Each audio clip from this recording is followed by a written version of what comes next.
Well, a key reason why those small businesses partnered with local artists was to keep their businesses visible, even with closed storefronts, as they struggled with the ongoing crisis.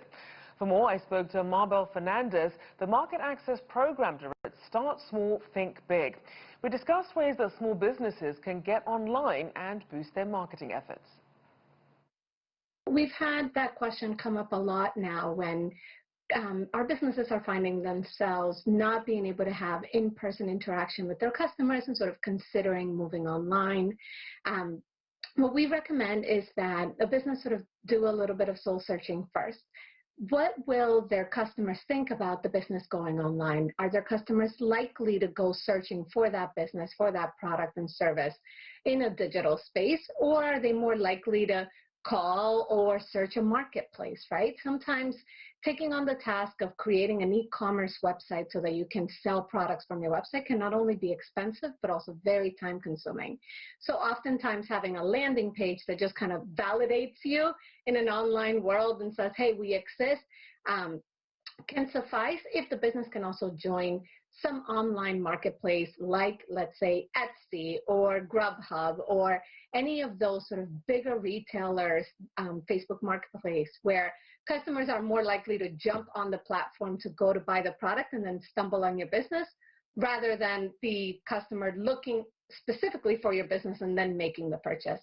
So we recommend that entrepreneurs think about their customers, how likely are they to go on a website and make a purchase versus a marketplace. We also then, if they decide that they want to have sort of the e-commerce capability or the website capability for themselves, is making sure that they have the right infrastructure and the right tools and resources in place to launch a website.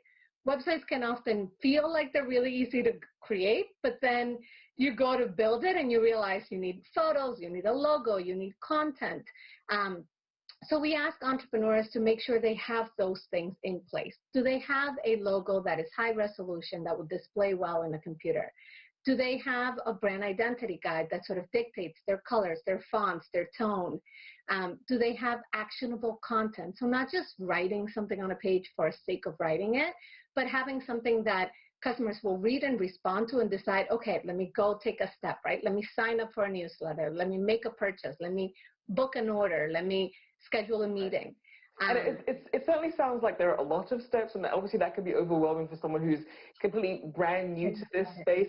In terms of sort of the first steps, what are some of the biggest pitfalls or mistakes that you're seeing some new businesses tend to make because they're sort of in panic mode? They're trying to save their business, obviously amid the lockdowns and the protests, and they don't really know where to start. And there's this laundry list of things that they need to try and get done. Totally. So I would first start and say, and sort of put in a plug for Start Small, say there are nonprofits, there are organizations out there to help you. We do all of that. We can help you with your brand guide. We can help you with your logo. We can help you come up with the actionable content. And we do all of that for free around the U.S. So you don't need to live in New York City or in California to be eligible for that. So tap into other experts and organizations that can help you with building that kind of collateral. But like you say, you're totally right. It can be overwhelming because it feels like I have so much to do and I need to make a sale today because my business might shut down. So be realistic about what you're capable of doing today and sort of lay out small bite-sized steps for you to do. There are, if you don't have photos for your products, there are a lot of stock images that you can get online for free or that you can pay a small amount for if you want sort of nicer images. There are website builders that allow you to sort of just drag and drop content like Squarespace and Weebly and, you know, there's a ton of them there. So try to be realistic with what you can do and when you want to do it by, and tap into a community of resources both in the nonprofit space but also in the digital space that have a lot of free stuff available to sort of help you take those steps. And you mentioned community. Obviously, you have your social media community, and you also have your actual community, you know, out and about and around you. In terms of really trying to start to engage while also keeping what's going on, you have the protests, you have the pandemic, a lot of racial injustice. How do you set the tone for that while still being authentic and telling your story? Totally. So we've been telling our entrepreneurs to think about two things. The first is being honest and transparent. Like, be true to who you are, to what you stand for, both in the COVID world and in the protest world. If your business has previously made a stance, then go ahead and do that, but don't do it just because you feel like you need to, right? Make sure it's coming from a place that's genuine, because customers can read through that. When it comes to COVID, also be honest with them about the challenges you're facing. Is your business operating? Are you able to take orders? What are you doing to help? What are you doing to make a difference during this time? And then evaluate yourself and your business capability. So once you have sort of a communication strategy on, let me let people know where we are and what we're thinking about doing, then evaluate your own capabilities to operate as a business. Can you actually fulfill orders during this time? Has your supply chain been impacted?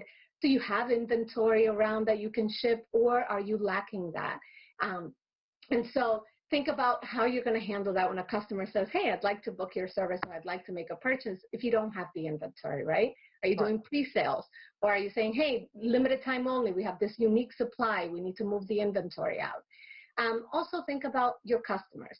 What do they actually need during this time? And can you leverage your expertise to sell them something to solve a problem for them, right?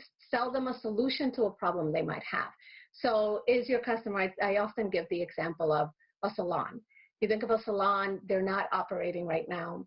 People can't go right to a salon and dye their hair or whatever, but your salon has the special chemical composition of the color that you need to get your hair done in the way that you like it. Why not then solve the problem of you need your hair to look good, but you can't come in, and sell you that as a do-it-yourself at home with a virtual consultation. I've now launched a new service, but leveraging my own expertise.